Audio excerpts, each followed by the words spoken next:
Yeah, Petco's really nice. Yeah. Viewers and listeners, we're going to rock and roll on Real Talk with Keith Smith. Keith Smith's in the house. Hey, hey, hey. Keith Smith's in the house. Hey, hey, hey. Who was that guy? Hey, hey, hey. Hey, hey. Oh. Is that JJ from Good Times? Oh, no. Who's that? Oh, I know who it is. Fat Albert? There you It's go. Fat Albert. Hey, hey, hey. Hey, hey, hey, hey. How about this one? Hey, you guys. Oh, I know one. I know what that one's from. Judy, you know that one? Hey, you guys. Yeah, I know that. Look at this. I know. He's been crushing it lately. Yeah. 2025 has been the year of the Judah. Oh, yeah. And 2026 is shaping out to be a phenomenal year for Judah as well. Is that like He's just been crushing it. what is the? He's been crushing it on the personal level. He's been crushing it on a professional level. He's been crushing it. And he's a handsome devil. Thank you. So do you know what movie that's from?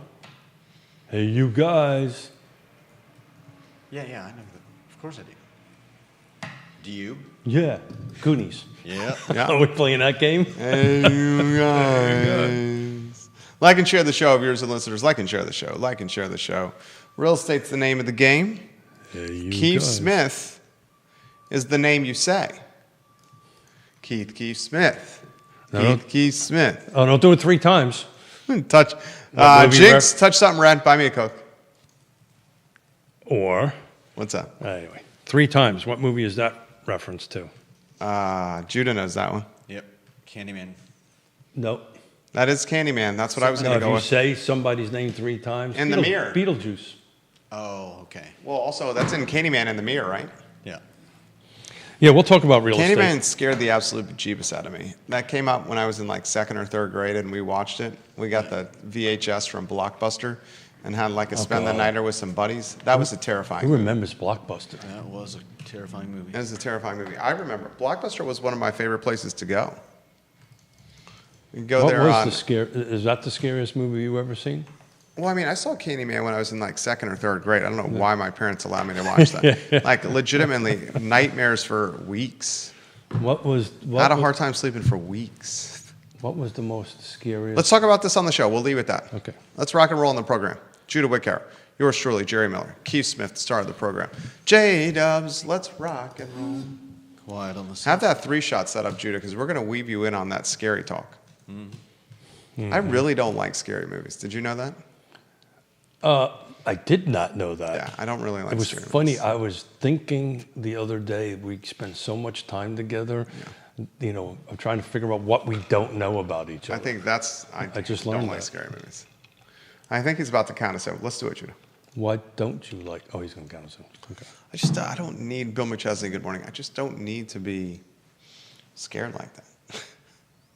Call me a wuss, I guess. My wife calls me a wuss with that. I think she likes it. I don't mind suspense or thrillers or crime or mafia or violence, but scary. Ooh. Well, it's supposed to scare you.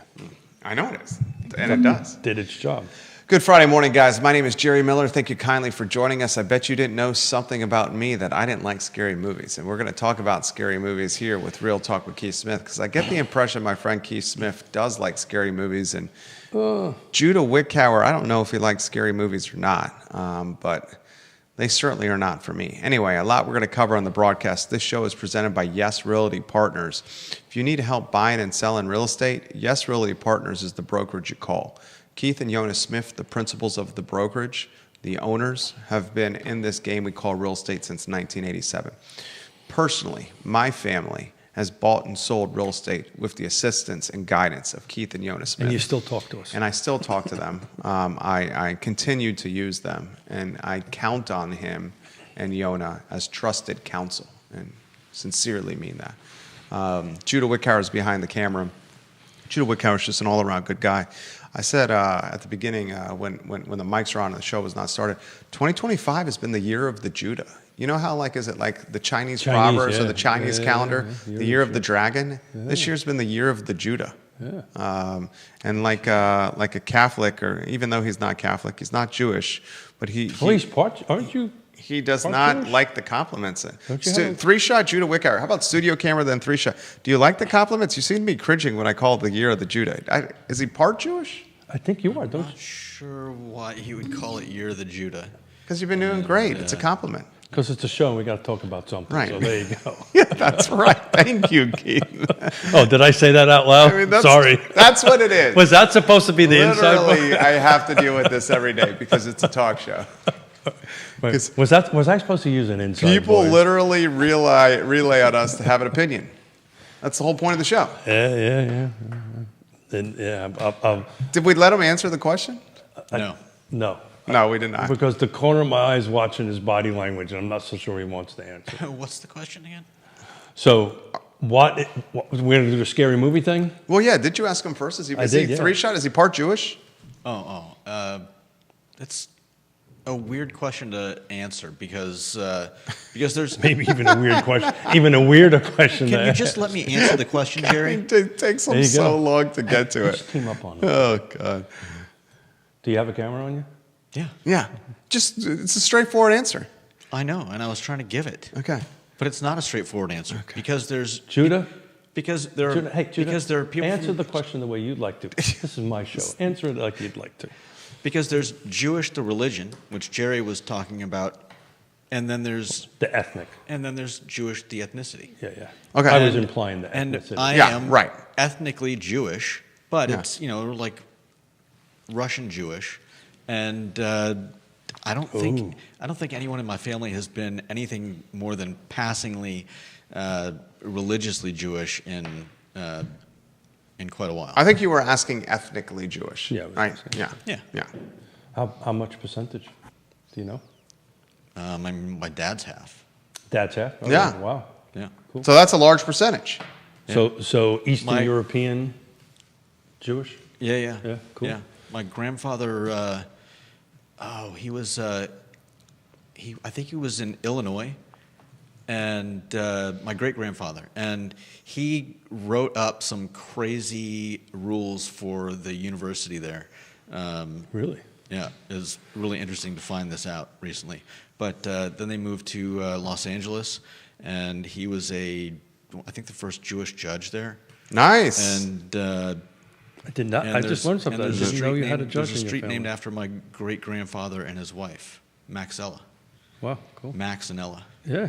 So do you do any family practice or on You mean like Rosh Hashanah or anything like that, or my dad's done the Passover once or twice. Yeah, cool. But it's more as an appreciation thing for us as Christians.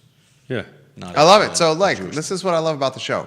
You grew up in Brooklyn. I grew up in a Jewish neighborhood. Yeah. Raised in a Catholic school, educated in a Catholic school. Yeah. Reared in a Southern Baptist church. Yeah, you're all messed So up. I'm a religious mutt, legitimately a religious mutt. You a melting pot of Of religion everything. and race It was in everything. Brooklyn, right? Everything. They Yeah. had everything from Jewish to Puerto Rican Jewish, Polish, Italian, Irish, African American. There's all the way across the board. Everybody either in the building or the neighborhood was just a mixed. Everybody was poor, and that's what they all knew. So really, race and ethnicity really wasn't a big thing. It was more neighborhood driven. Yeah, of course. I ask this question all the time. I think we talked about this. What's the real theme of Saturday Night Fever? It's not about dancing. It's about this. It's the neighborhood. It's about this lady, this person getting out of the neighborhood and going to Manhattan. I can tell you, I never physically went to Manhattan until I got out of the Marine Corps because I just didn't belong there. That was not my neighborhood. That's not where we were. And now it's changed quite dramatically. What, Brooklyn? I mean, Oh, Jesus, yeah. Park Slope. We stayed in Park Slope a little while ago. No, where did we stay in? We stayed in. Give me a couple of neighborhoods that are Tony and Brooklyn. I don't know, Bay Ridge, Sheepshead Bay. It is all. I think it there's must all have been kind- Park Slope. We stayed in Park Slope, Park Slope could be, yeah. and it was extremely Tony. Yeah, so we used to call them yuppies. Extremely. Yeah. So Bedford Stuye used to be a really rough neighborhood, and Bushwick and stuff like that. But it's interesting. I think I was up there recently. I think it misses. It's maybe getting some of it back. But the 60s and the 70s had this kind of vibe to it. But anyway, so Scary Movie. What's your number one scary movie? My number one scary movie. Well, when I was 7, I think I asked my parents if I could go to my friend's house and watch Poltergeist. That'll do it. They of course said no, so I went to my friend's house and watched Poltergeist, and then had to walk the long block home in the dark. God. But I couldn't, You survived. Yeah, it was like, well. Did you watch TV after that any longer? Isn't that the one where the girls comes out of the TV or something like that? We'll get to real estate, I swear. Yeah, there was some freaky stuff in there. So mine, and I've told this story before, I was about the same age. I'm trying to think how old I was when Jaws came out. And I watched Jaws is not necessarily a scary movie. except if you're getting ready to go do your open water dive. Okay. Because I was in the middle man. on Long Island, and at visibility about 6 inches. Oh, wow. And I was going through my certification at the time. So maybe I was 10. I can't remember my age at the time. That was it. And that put a whammy on me. That one actually put a whammy on me, too. It did? My dad, his side of the story, and I don't really have one because I was 3. He says we went to the drive-in theater and he asked me what I wanted to see, and so of course he took me to see. At a 3-year-old, Jaws. you said, "Yeah, I want to watch Jaws." Yeah. So he says halfway through the movie, I'm sitting in the back seat, and he turns around. I'm like wrapped in a blanket, just like shaking. Well, Not a big fan of the ocean. So how's the therapy going? Right. How's the therapy It's going? ongoing. Okay, go. It'll be a lifelong. There you go. Candyman for me. There you go. Second, third grade, it was terrifying. Yeah. I mean, absolutely terrifying. Candyman, I think, ruined scary movies for me for the rest of my life. I don't think I've ever seen it. Oh, it's Let me put it this way. Sweets for the If I- sweet. If I was going to go out and pay to go see a movie, it would not be a horror movie. I have no interest in doing that. Paying to be terrified, I don't have any interest. Another one that got me was, That happens all day long. because I thought it was real, was Blair Witch Project. That's the way they shot it. Oh my God, it was so frightening. Blair Witch Project. I mean, granted, I was impressionable and young for both, especially Candyman, but just no need anymore for scary movies in my life. My wife loves them. She calls me a wuss. Well, Calls me a wuss. I said, sweetheart, you can call me a wuss. We're not going to scary movies. yeah. So what is your preferred genre? I like mafia movies. I like crime. What's your best mafia movie? Goodfellas is phenomenal. There you go. Love Goodfellas. Heat is fantastic. You know, Scarface is great. You know the interesting thing about Heat is? What's that? Do you know this backstory to that? Val Kilmer is loading his, I think he's got either a M16 or M4. I think it's an M4. Okay. They actually he loaded and reloaded so technically perfectly. Yeah. They actually show that as a clip in Marine Corps boot camp Nice. on how to actually eject, load, recharge, and fire a weapon. Was that in the gunfight at the That end? was a gunfight at the end. That was a phenomenal scene. It was technically, from somebody who knows how to operate one of those things. So efficient. It was done the way it was done. They actually teach it in Marine Corps. They don't teach it. They just kind of show it to motivate people. Didn't do it when I was in. When I was in, I got smacked around. Was he was out well after you were out of the Marine Corps? Yeah. Heat, so you've seen Heat, right? I have, yeah. It's phenomenal. I was just saying that the technology. That cast was phenomenal. Yep. Pacino, De Niro, Kilmer, Ashley Judd. Just off the top of my head, But Goodfellas is the best. Goodfellas is my favorite. Yeah, Slam dunk. it's- I watch anytime it's on TV. I watch it. Do you know the scene at the table? I told you this about. Was it totally ad lib when Pesci does this? So I'm Oh funny. yeah, this is at the restaurant. I'm and funny. He's interacting with Ray Liotta. And he was in character. I know a little bit about this because Yaz is in the business, and I'm kind of hearing the back. That's his end of daughter.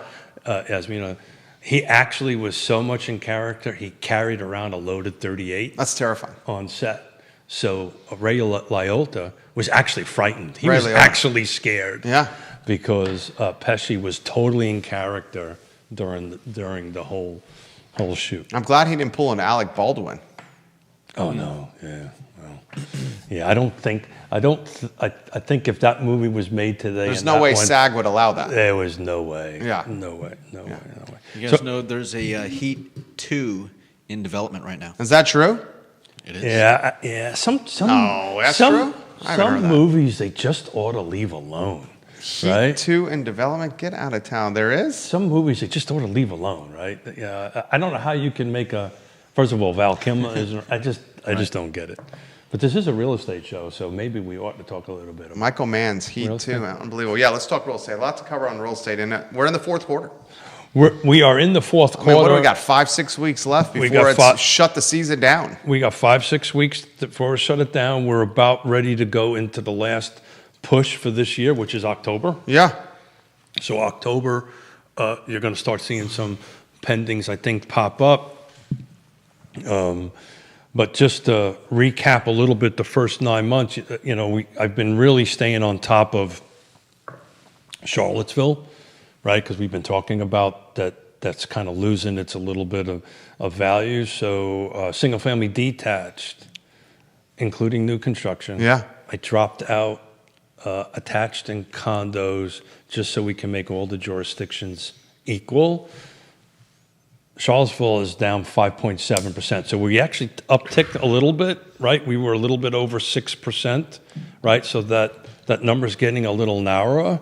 I don't think it's going to go away. I don't think we're going to get to a balanced or equal market. I will tell you, we were talking about Nelson and Louisa being a little bit upside down. So just literally in the last week, they kind of got to flat. They got even. So Nelson, You're talking values. I'm talking values, got up to it. Albemarle is still, up there at 7%. Albemarle always carries the flag for the region. At the moment, in percentage increase, it's Fluvanna County. Yeah, percentage increase. But how about median value? That's Median value of Albemarle County. What's the actual value? yeah, the number's 735. 735,000. What's the median value for Fluvanna?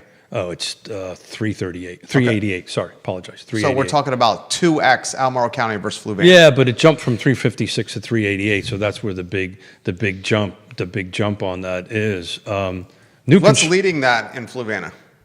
New construction. Yeah. So it's glad you should ask me Yeah. that question. I took a look I mean, I at. kind of knew it. You read. Set you up for it. Thank you. My job Appreciate it. I'm not slow. I need a little setup.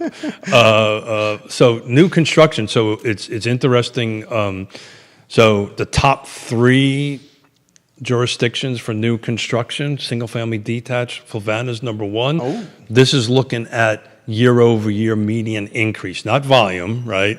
Albemarle County still beats them in volume, but we're up at 9.1% year over year. Greene County is up about 5.8, let's call it 6%, and Albemarle's up at 7%. But to talk about price point, 388 for Fluvanna, 427 for Greene, and new construction, the median sales price, single family detached is 735. So there's nearly double the price difference between the two. But the reason why we have these big jumps in Greene and Fluvanna, they're building at the right price point, and that's where the buyers are going. Yeah, Greene County's on fire. Ladies and gentlemen, Greene County is on absolute fire right now. Is the pipeline Done. though? You're talking about water. No, For I'm reading. talking, well, No, perhaps water. I'm talking about is the appetite for future development in Greene done? So for This is what you do here. Yeah, so my Fluvanna people look for that number to go to 0 Mm-hmm. or damn close to 0 about second quarter of next year. Yeah. Because this is literally one project. How about Greene?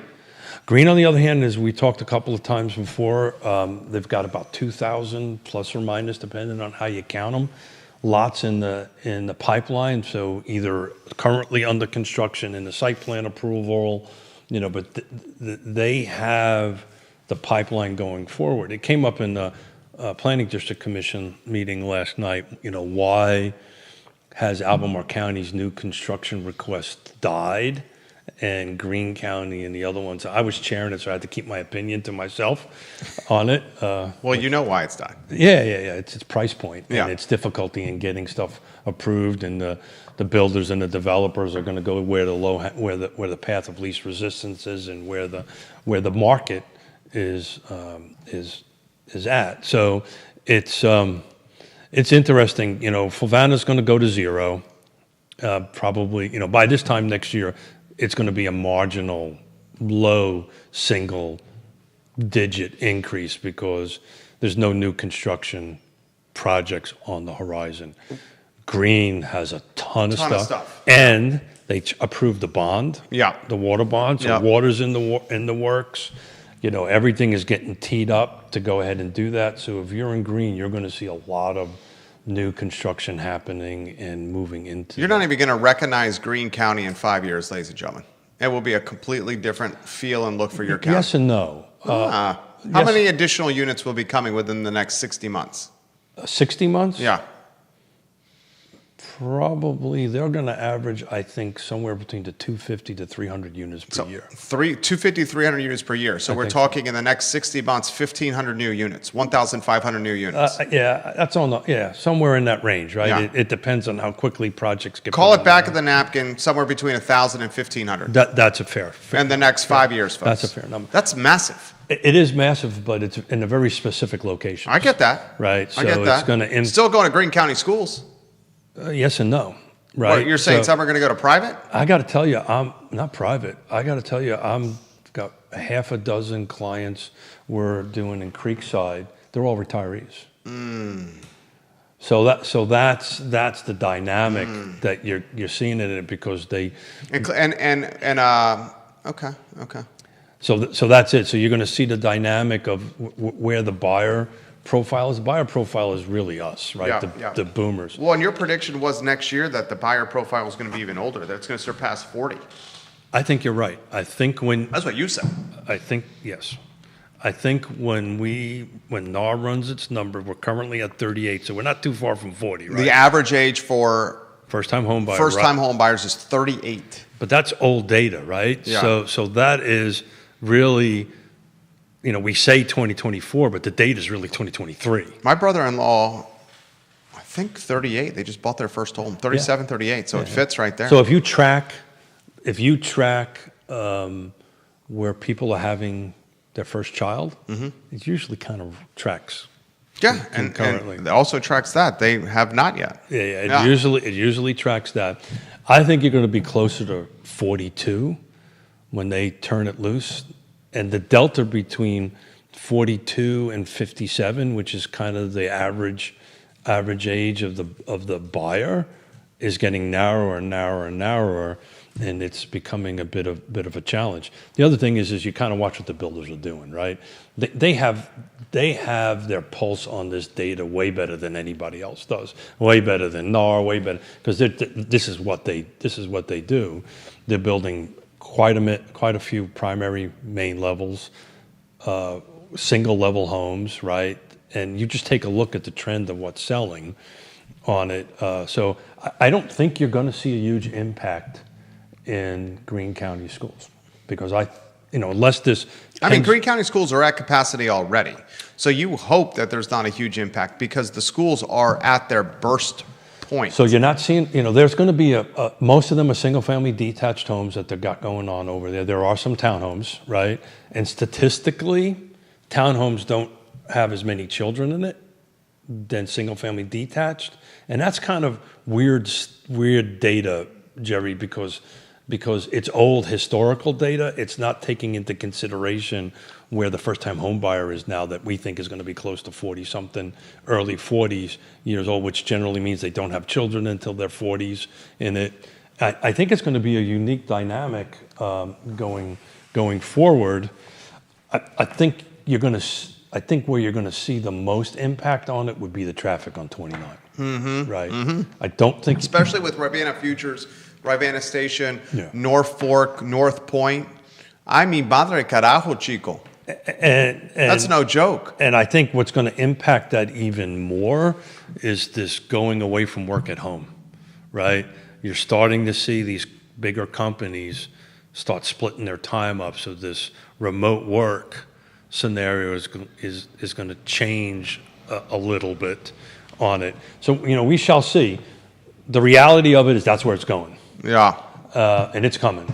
And it was interesting. A couple of Greene County board members felt that that there would not be any more than 50 new construction units a year, and we're way over that. I'm also extremely bullish on new inventory or units coming out of the ground. And Neil Williamson, Bill McChesney, we're going to get to your comments. We've got the newspaper, a radio station, a TV station watching the program right now.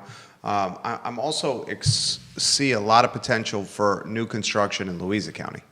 You got Eli Lilly with Goochland. You got how many? What's that? A $5 billion headquarters? Eli Lilly, Judah, $5 billion. Jeez, Louise, in Goochland, Spring Creek still got a boatload of units that can come out of the ground. Spring Creek's a strange. Spring Creek's got how many units left that can come out of the ground? It depends on how you. 500, 600, I heard. It depends on who you talk to, right? Okay. I think 500 is the number. Some people are saying 300. I think they're saying 300 because, not to get technical too much in the weeds on this thing, but Spring Creek is a unique master plan development community. They allowed it. So most communities, when you do a master plan community of that size, you actually have a master plan with all the lots showing in it.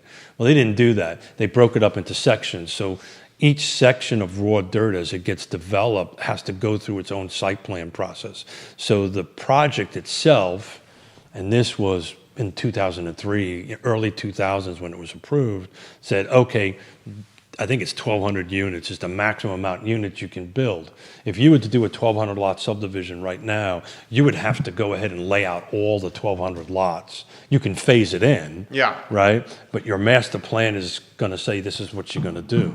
This is a little bit different. So I believe there's 300 lots in the pipeline for site plan approval with, the 3 or 4 builders out there, but there's additional land that has yet to be developed. So I think the number's closer to 500. Who owns that makes sense. Who owns most of that dirt? Oh, Dice Hammer. Yeah, is my boy Dice Hammer. There's a interesting thing about Spring Creek Does Dice Hammer still got Massanutten? That I don't know. Interesting thing about that is they sold the golf course. Right. And I'm not really sure to a private entity out of market. I'm not really sure how that's melding into the performance of the bless you. Oh, excuse me, strawberries, bananas, strawberries, look at the light. It didn't work. No, it didn't work, sorry. But bless you. Bless you. Thank you very much. One more time. No, I'm a good two. luck. I'm a two. One more guy. time. Good luck. Our 3-year-old is a 3 sneeze guy. Comments are coming in quickly. Oh my gosh, I might sneeze a third time. Come on. Do it. Sneeze. That means money. Come on. 3 Sneeze. sneezes means money? No, but I just made it up. Neil Williamson's got some comments. Comments are. I know it's gone. Neil Williamson, what is the difference in age between first-time home buyer and the average age of home buyer? That's a great question. That I'd have to spend some time to dig it up. The number I have in my head is 57. The average age for the home buyer? Yeah, I think it's 57. But I could kind of dig that up here while we're talking. But we know we're at 38. I love Neil Williamson. Yeah, we know we're at 38. I'd have to go ahead and pull up. NAR has it in their statistics data. I just don't have it right in front of me. Has NAR recovered? Let me go down that road. Has NAR recovered?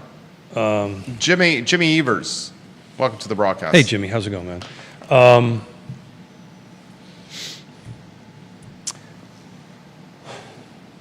I'm going to say yes and maybe no yes. There you go. I am a politician after all. I knew you were going to say that. I was in a very small group meeting in the first week of September in D.C. with all the $2 billion clubs. So those who don't know what I'm referring to is that the settlement of the NAR settlement, if you made over $2 billion in revenue and sales, you were excluded from the settlement, which means you needed to strike a check. So there was the CEO of NAR talking to the people that were stroking between $50 million to $4 or $5 million checks. And the best way I can explain it, they got NAR-splained. Not mansplained, but NAR-splained, that they need to stop bitching and start supporting NAR. And I felt that was a horrible read of the room. How did the room respond? Oh, you have no. Let me put it this way. There was a panel of the top people that wrote checks after that presentation. And halfway through that panel, the CEO of NAR and her leadership got up and walked out of the room. So that tells you how well that There you went. go. And how did the CEO respond to that? Don't know. I just know she got up and walked out of the room because I was sitting right next to her. So anyway, so the answer to that question is when I was in San Diego, it was noted that we're about 250,000 agents down. I think NAR has a different number in their head. The people that gave this presentation, I trust their data better than NAR's, but we shall see. We'll know in the beginning of next year. But, it's they got a lot of fences to mend. Bill McChesney watching the program, the mayor of McIntyre, he's got comments, and we'll highlight Sure. some of the viewers and listeners that are watching our fine and fair talk show. William is one of my personal favorites. He's been on board from the beginning. Judah really likes the DMs and the content that you send, Bill. Keep them coming. He says, my biggest scare was 7-year-old watching The Twilight Zone and the alien guy reveal his third eye under his paper hat in the diner when all the bus riders were stuck there. I ran upstairs screaming. I like that. And then he highlights the Blockbuster, because we were talking Blockbuster in the beginning of the show. So I was about where Trader Joe's is now. ACAC started in that location after Safeway closed. So I've actually pulled up the 2025 home buyers and sellers generational trends report. I was off a year. It's 56. So, but that 25. That's the answer to Neil's question? That's the answer to Neil's question. And it's 38 on the first-time home buyer. But those are 2024 numbers, right? Because they released them April-ish, something like this, of the beginning of each year. So that's technically 24 numbers. So I'm anxious to see what they're going to do for, they'll call it 26, right? But it actually will be 25 numbers. But I suspect 56 will go up a few years and 38 will go up a few years. How many of these people, Keith, are waiting until turn of the calendar, first quarter next year? How many people are waiting? You're talking on the buy side or the sell side, or both? I think it's on both sides. Yeah, I think so. How many people are Look waiting? at the 30-year mortgage rate. It's not going down. It's dropped some. It's bouncing up and down. It's lower now than it was at the beginning of the year. That I get, but in the Yeah. last couple of days, in the last Yeah. couple of weeks, it's kind of bouncing. But there's a couple rate cuts coming. Whether those are baked in or not, time will tell. I think where we're at now, then I would lean towards they're not baked in. Okay. But we shall see. But the interesting thing is I'm not so sure this is going to help the buyer out all that much if these rates drop a little bit, I'm with you on a that. little bit lower. Because it creates more competition. I think we're so far into this new rate, this rate environment, right? How many years have we been above 3%, 2 or 3%? Years. Years, like Yeah. 3 years. So I think we're now back into the norm, right? People are on this, and life happens, right? We Yeah. did the 5 Ds. Life happens. We have a lot of people we work with that are in their later years that can't handle the house that they're in now. It's too big. It's not designed for them. It's got primary on the main level, that kind of thing. I think these people are going to start pulling triggers, and it's why you're starting to see these units out in Greene County and some of these new constructions that have primary on the main level. Yeah. They're somewhere between 15 and 2,000 square feet. That's this 56, 57, 58. That number may be up to 60-ish when they release the number. That's where the buyer's going. Yeah, but the units that are selling in Greene County are as much about being new construction as they are about being price point. And Price point is what's driving demand in Greene. both. Price point and new construction. And product type. Right? Because What? Because you're saying the product type today's buyer wants the guaranteed primary on the first floor. They know this data better than anybody, right? Primary on the first level is the main driver. Yeah. So, and that's literally, I got a half a dozen of them Yeah. that are in the pipeline right now. But if it was primary in the first level and that was if that was a 900,000 or more home, Wouldn't happen. the demand wouldn't be there. No. So What's the number at Green with the new product type, the new inventory, and primary? You're in the mid fours. Yeah, that's what's driving it. Yeah, I what understand. Green Yeah. is doing in a lot of ways is, Greene County is becoming the 2025, 2026 version of Lake Monticello. And why it's becoming the 2026 version of Lake Monticello is because price point, new construction, closer to epicenter of employment than Lake What's Monticello. number one? Location. Yeah, closer to the What's epicenter of number two? employment. Price point, What's number three? condition, Features. conditions. New construction. We're only dealing with the first three, Right. right? Because the rest of them, A lot of the buyers here in Green would have considered Lake Monticello. yes and no, right? So that the total 6 I have going on right now are moving, Are all boomers. and they're moving out of Lake Monticello to Green. Yeah, are all boomers. Yeah. They're all boomers. They're moving out of Lake Monticello. And they probably moved from a home in Lake Monticello that had a primary on the second floor. 100%. Yeah. And they're like, we can't do these stairs anymore. 100%. Yeah. That's the buyer profile, which, as this 38, 39, 40 goes up, we're not, I think the market, we'll see, but I think the market is kind of narrowing a I little would bit. caution anyone that's watching the program to consider buying a main primary on, not the first floor before making a purchase. Try that again. Anyone who's considering making a home purchase and your primary is not on the first floor, That's a mistake. I would consider if you are making the right choice. Yeah, yeah. So that's what we encourage people to do, right? Because you hear, well, I want to be closer to the baby, those kind of things at that end of it. It will help you on the back end. I'm also part of the problem. So nearly every one of the houses that I built, First floor primary. and that started in the 80s. And that was what, 600 homes? We were, 5 something, but yeah. Yeah. But we saw this coming, and we started focusing on primaries on the first level. The problem is we're now reselling these homes that I built 20, 25 years ago for 2 reasons. One is the house is a little bit too big for them. They're like 3,000 square feet, that kind of thing. They can't manage it, take care of it, on it, and they want to. And frankly, I hear conversations like, "Well, I outlived my money," right? So what we can do is kind of get something a little bit. They didn't expect.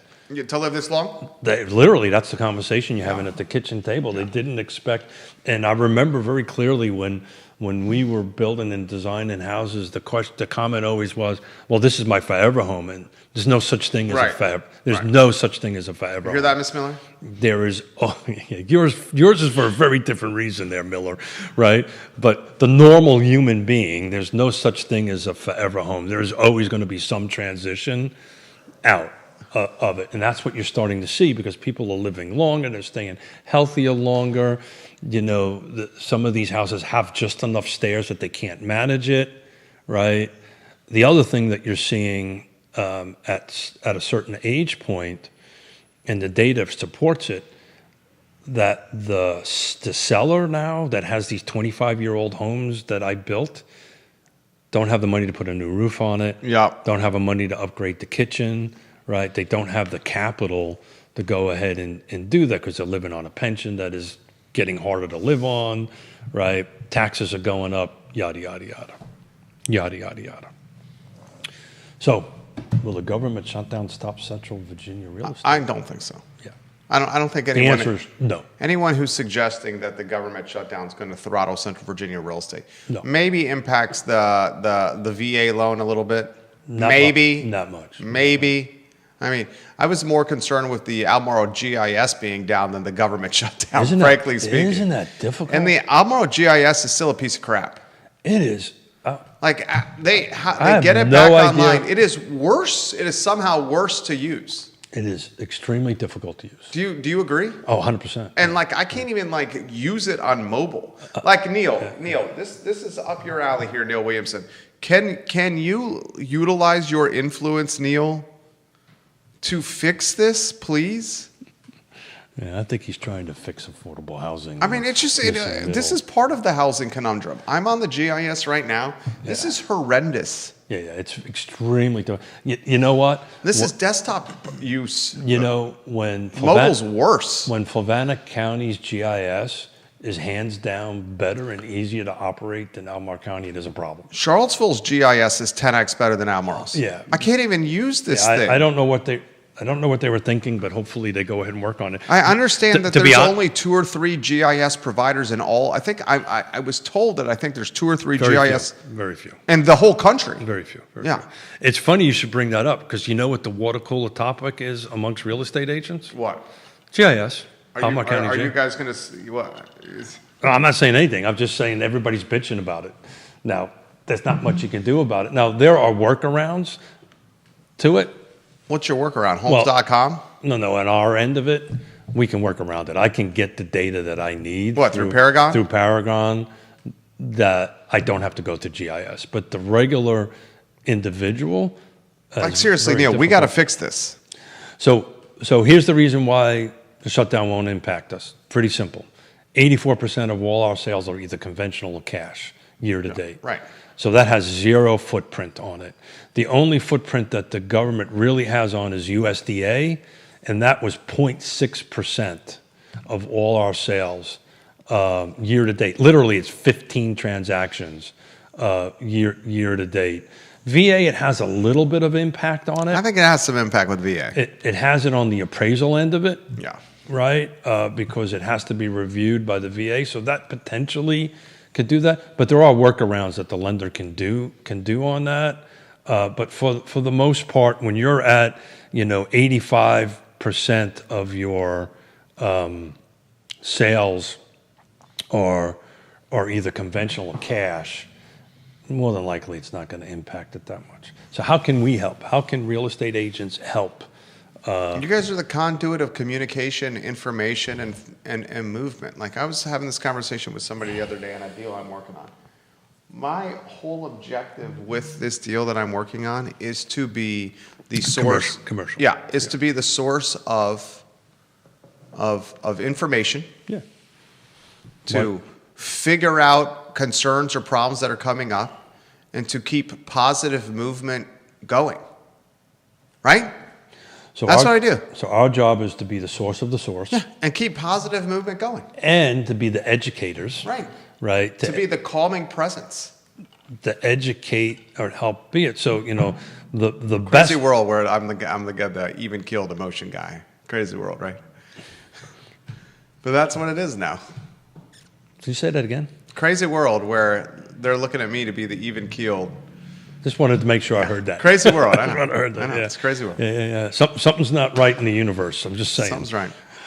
So our job is to educate ourselves, right? Educate the client, right? And keep an eye on it on the back end. So if you and I are doing a deal right now, and you're the seller, representing the seller, and I'm representing the buyer, and I turn around and hand you a USDA loan, what's the first thing you're going to tell me? Get another loan source, right? So that's important, right? It's important for us as professionals to understand that and guide everybody through this. I say this all the time. Who's the number one character in a movie, right? In a book or whatever.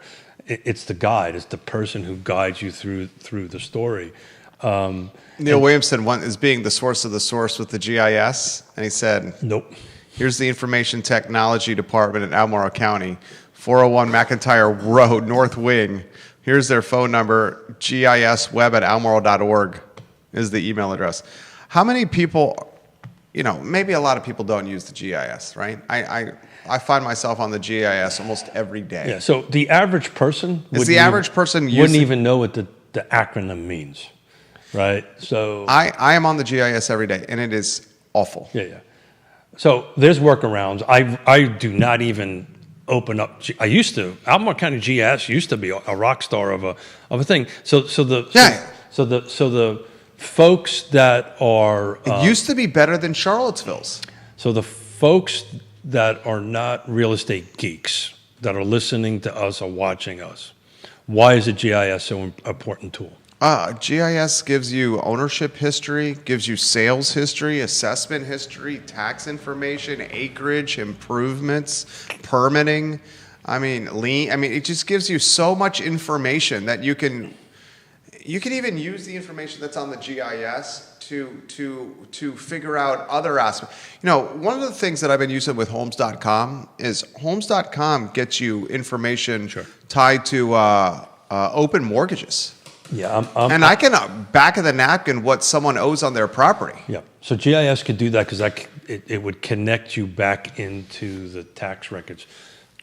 But Homes.com is filling the gap. Homes.com is great. It's filling the gap, right? And one of the craziest things is when you turn around and you have a conversation with somebody and you prepare for it. So from an agent perspective. Like, how did you know that? That's exactly right. How did you know that? How did you know what I owe? Yeah. Right? And it doesn't take a rocket scientist to do it because How do you answer that question? yeah, I just tell them it's public record. Be like, I'm going in your mailbox? No, it's public record. It's public record. It's public record. Your loan amount is this. You owned it for 10 years. I'm assuming a certain amount of interest rate. Do a quick amortization table, and that's about what your balance is. Now, I will say this. If it's a cash deal, a seller finance deal, you're going to have a hard time figuring that information out. That is correct. Yeah. Well, no, then you have to be told that information to go ahead and do that. But yeah, so you know, it's one of the tools that I like to use on it, particularly if somebody wants to buy land. I can start toggling where the closest water, like what's the critical slopes. Not to be too geeky about it. Like where's the closest hydrant, where's the closest sewer, right? So it'll drop into these GIS to do it. One of the things about GIS, just to get this out there, they're historically wrong. Yeah, a lot of stuff wrong. From an aerial perspective, Yeah, right? yeah. So you could pull up your house and look at it, all of a sudden find out you got a property line running through your house. Don't take that on as gospel, right? Because they kind of match the aerial photos with some of the recorded data, and sometimes the match is a little bit off. But yeah, so it's Other people are saying it's also lawful on the feed. Yeah. So the best thing to do is, you know, any decent real estate agent, real estate professional, or closing company will tell you, you know, either ask the seller to pay for a physical survey, or you get a physical survey. It does two things. It tells you what you got. It does multiple things, actually. It tells you what you own, where your easements are, you know, yada, yada, yada. And it helps you with your title insurance. Because if you've got a recorded survey, you actually get a little bit of a, you know, lower rate on your title insurance. William says, as you get older, living out past the urban ring becomes more challenging because you're further and further away from medical. Correct. So that would be some pause Well, he would may know- have for green. He would know this better than I do. I don't know if there's what the medical facilities are around Rutgersville, if there's a UVA health clinic or Martha Jefferson health clinic, but usually what you'll see, if there isn't, that's where they'll start moving. Donna moving up. Fletcher Schmidt says, good morning, everyone. Semper Fi, Marie. And she's watching the program. Katie Pearl, hello. Hey, Katie. Georgia Gilmer, hello. Rob Neal, Holly Foster, hello. Thank you for watching the program. James Madison, hello. Dr. John Shea, Nancy Gill, hello. Matt Neese, Tom Powell, thank you for watching the program. Viewers and listeners of all shapes and sizes watching the show as we speak. Yeah, so you know, the big thing on the market that I'm going to be tracking just to get out there, I'm really curious, and I'm going to be looking at this week over week. I'm really curious to see how the Charlottesville single-family detached medium sales price market is going to be trending. Is it going to get back some of that 6%? Because that's kind of where we are at the moment. I don't think it's going to, Keith. Well, Then the next question you need to ask, and this could be a topic for another show, is when is the last time Charlottesville City median values year over year have fallen? When's the last time they've fallen? Do you know off the back of your head? Back of your hand? I don't. Right. It's been a while, right? So I know Was it got to be pre-COVID? I know because we talked about it last Friday, right? The 2019 to now Charlotte's was roughly about 40% Yeah. increase, right? And that was that huge jump in the middle. I will tell you, though, if this trend continues the next 12 months, let's assume, just for the sake of an argument, that we end this year around a negative 6% year over year, and let's say it repeats itself next year, You got a problem. you're running the risk of eating up very close to, not quite half of it, but awfully close to half of what it gained During the pandemic. on the pandemic. While your jurisdictional neighbor, Albemarle County, Are is doubling. in the opposite line. Yeah. So, So are we seeing an exodus, ladies and gentlemen, of don't know. demand from the city? this is a really great question. I think we know what it is. I know it. I think you know what it is. Well, I think it's multiple reasons, and I would love Neil's read on it. I think Neil, I know what Neil would say. Neil would say it a little more gently than I would say. Yeah, so I mean, if all of a sudden we lose 12% in the next 12, between 2025 and 2026, just pick a number. Yeah. Right? It's not quite half of 40%, but it's a sizable chunk Yeah. out of it. People are not going to be happy. And I think they'll show. All while the other tax collection levers are down. Yeah. I think you're going to see up. We talked about this in the beginning of this year, right? I think overall you're going to see, when you put all the jurisdictions together and average them out, right? I think you're going to see somewhere between a 3 to 6% regional increase. But when you start taking a dive into each, some of them are going to. I don't think you're going to see any double-digit increases. Albemarle County might get to the 8% year over year, but I don't think we're going to get back into the double digit. What's Albemarle at year to date? Right now, 7.1. 7.1 year to date. Now, this is detached. Yep. New construction is included in it. You pull that out, new construction out, it may change it a little bit, but at the moment, this is single-family detached, new construction. I pulled out towns and condos because I really wanted to look at each jurisdiction on equal footing, right, and not skew the data on it to get a better picture of the overall market. Where you've got Fulvana might make it. It's right at 9%. It may approach the double-digit value, but that's going to come to a screeching halt, right? That not a halt, but that's going to go back to the normal of a 3 to 6% range, probably closer to the 3%, because most of that increase is on the new construction side, right? They're increasing it in price. I do need to take a look at it, which I haven't done, and maybe we'll do this for next week. Is each jurisdiction, what are we doing new construction versus existing? What's the delta between the two, right? So are we, I think you're actually going to see in green where there's a leveling off, right? And I think in Albemarle County, you're going to see a much wider delta between the two, but I don't have that in front of me at the moment. Keith Smith, you're on point. I am on point. How's the business? You guys are humming. Yeah, life is good. We are blessed, but beyond love the fact that I'm a fourth grandchild. That's just like our whole world, and business is good. Everybody is good. We're doing good. Love it. Wish I had a little bit more time for bike rides. You've been bike riding. You just got a flat tire. Dude.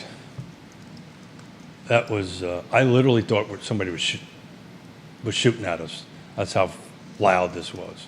And I was so stupid, right? I knew I was crossing a heavy road, and instead of scanning the road, I was like, squirrel, oh, look at the kayakers. And then pop. I'm like, oh, shit. What'd you run over? A piece of glass about an inch and a half. I mean, literally, if I was paying attention to the road, I would not have happened. And it's a bummer when you're 10 miles into a 40-mile ride and you have to call your daughter, who has to put a 2-week-old in the car and a 3-year-old. Your daughter's amazing. Can you come pick me up? If you don't think I'm hearing about that on a regular basis, you would be wrong. What's your counsel to realtors as we're in the fourth quarter? That's a topic that's come up. It's going to be the same counsel that I've been giving for at least the last 12 to 24 months. Stick with the basics. Relationships matter. Build your relationships. Focus on your professional level of professionalism, right? Get to know where we're at. And frankly, I'm still thinking this. I think you need to brush off your buyer skills, because I just think in 2006 you're going to start seeing a little bit of a shift. 2026? Yeah, I think so. Yeah. Shift to? I think I'm counseling everybody, build up your buyer skills. We've been so listing heavy for so long. Build up your buyer skills, educate. We're a relationship business, right? I remember in the beginning when we were doing this stuff, we'd be talking to people for years before they pulled the trigger to buy. I don't think we're back into that world, but we're not back into 2 weeks, right? So you have to build the relationships, be the trusted advisor, be frank and direct and honest, but kind, do it in a kind way. Because I think buyers and sellers are craving that, right? Be honest, my 3 Bs: be professional, be trustworthy, and be honest. And you'll do great. And watch for the market to thin itself out a little bit. Look, Of agents. oh, yeah. Yeah. Competition is lessening. Is it really there? If you take a look at, Well, you're saying historically the competition really wasn't competition because it's the same people doing it. it's usually the top percentage of folks. It may narrow a little bit, but that does. I'm not the person that does 1 or 2 transactions. They're just as much as a professional as anybody else. They just don't have the experience of doing X transactions a month and a year and that kind of thing. It builds experience. Plus, if you've been doing this for about 40 years, you kind of You got it down. I know what to do. You have it done. It's been in the game since 1987. He's one of the good guys. He's one of the great guys. Yeah. His name is Keith Smith. Sometimes he wears a cape. Yeah, Sometimes and he wears a spandex. suit. Sometimes I wear spandex. Sometimes he wears spandex. And that's not even part of the cape. No. Yeah. No. You don't say need- that like that's a bad thing. I don't think it's a bad thing.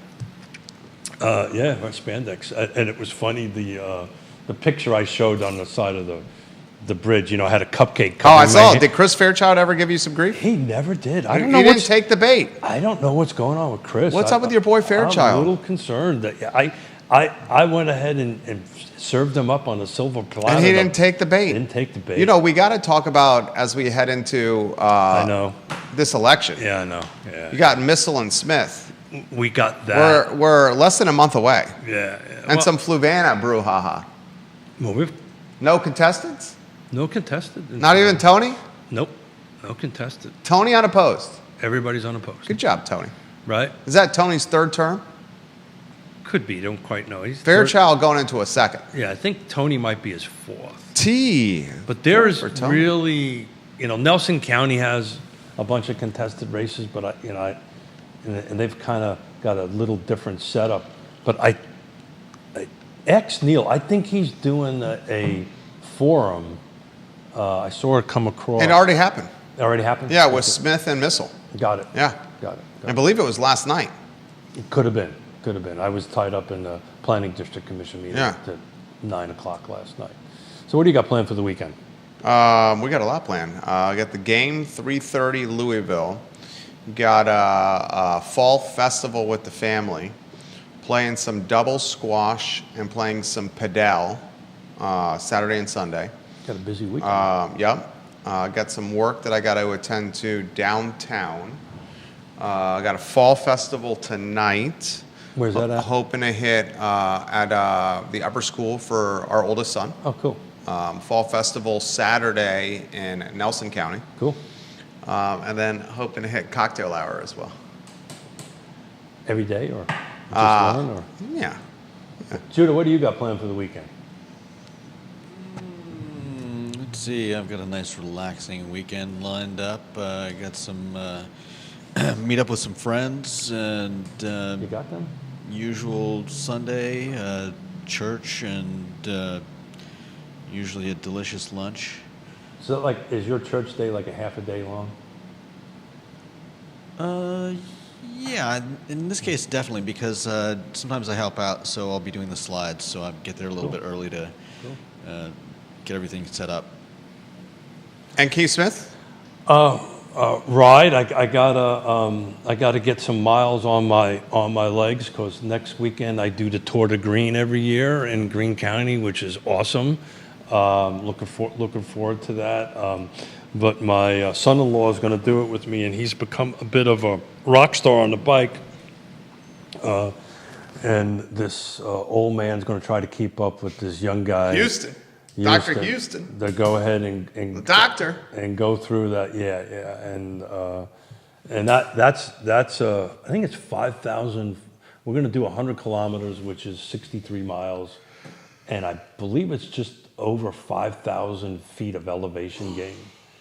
And when you hit about 40, 50 miles into it, You feel it. you feel it. Keith Smith, guys. Sometimes he wears a cape. Sometimes he wears a suit. Sometimes he wears spandex. I always wear spandex. Regardless, he's helping buyers Yeah. and sellers in this game we call real estate. Real Be a talk little with bit Keith Smith. patient. The market is moving, so just be a little patient. Keith Smith, Real Talk with Keith Smith, online at realtalkwithkeithsmith.com. Judah Wickauer behind the camera. Yours truly, Jerry Miller. Thank you kindly for joining us on Real Talk with Keith Smith. So long, everybody. Nicely done, Keith Smith. Nicely done. Nicely done. All righty.